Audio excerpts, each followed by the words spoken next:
Thanks for watching Travel with John Spade. Here's my dining experience and review at the test kitchen aboard Virgin Voyages Scarlet.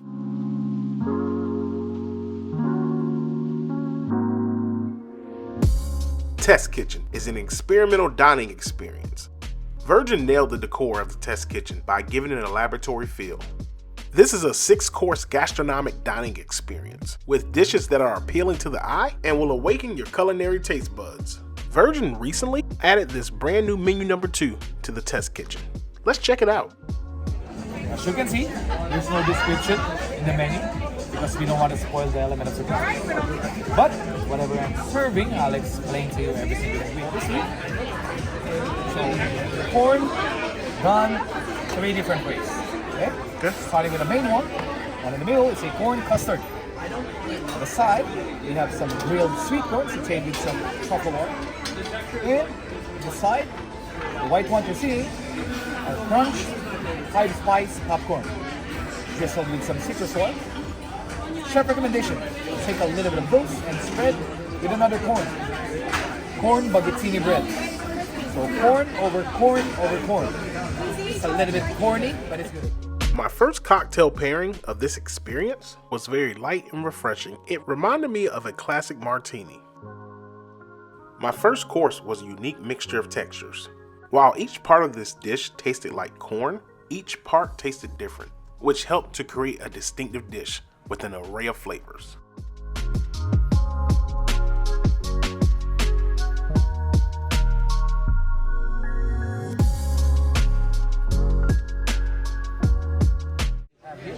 It's been cured for 24 hours with lemon, lime, and orange sauce. Top with some fresh and some pickles. This one is buttermilk and parsley.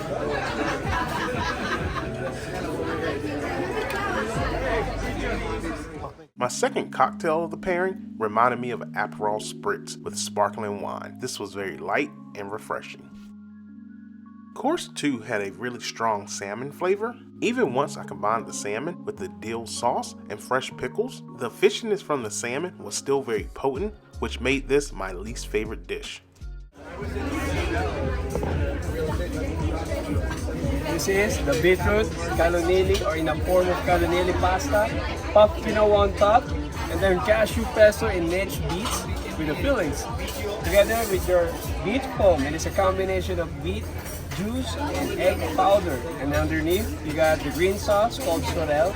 It is bitter in taste to cleanse your palate. Enjoy, everyone. Cocktail pairing number 3 provided my favorite cocktail at the test kitchen. The mix of ginger and gin worked together really well here.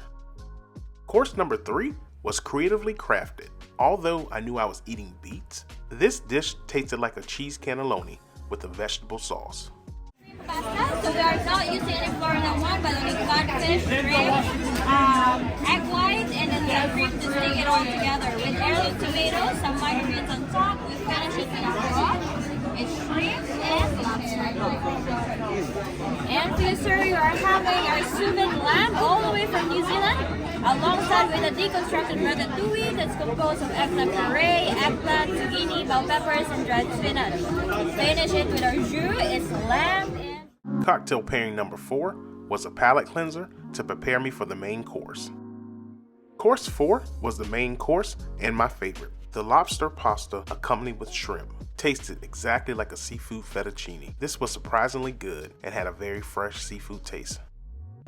This sous vide lamb was the star of the show. This had to be one of the most tender cuts of lamb I've ever tasted. The au jus and the vegetables were the perfect complement to this dish. Alright guys, we got here our 5th dish of the evening. Actually, it is a palate cleanser called asparagus in the form of ice cream. Now, ginger candy on top, champagne sabayon. The foam consists of egg whites, sugar, and cream. Now, I suggest you take your spoon and mix it all together to have that balanced and complex flavors in your palate. Alright? Have a good one. Hey, bon appetit.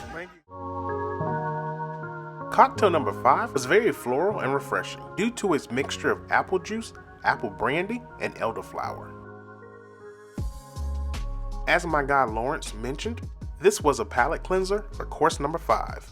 I took his recommendation and mixed up all the ingredients, and this tasted exactly how you would picture asparagus ice cream to taste.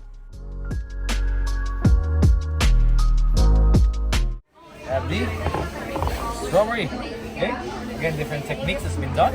In the middle, you have a strawberry jelly. The one on top, strawberry marshmallow, some freshly sliced strawberries, the crumbles, pistachio crumble, and the best part, the white one, wasabi and the white chocolate foam. All right, try to grab a bite with a little bit of everything, all the combinations together. Cocktail number 6 was an infusion of raspberry juice and the Korean spirit soju. Course number 6 was a dessert with a lot of textures and packed a strong punch of flavor. The fresh strawberry taste worked unexpectedly well with the wasabi and white chocolate. Hats off to Virgin for their next level creativity in providing a gastronomic dining experience with dishes that are appealing to the eye as they are pleasing to the palate. If you've been to Test Kitchen, drop a comment below of your favorite dish. And subscribe to my channel for more videos on the Scarlet Lady, coming soon. Thanks for watching.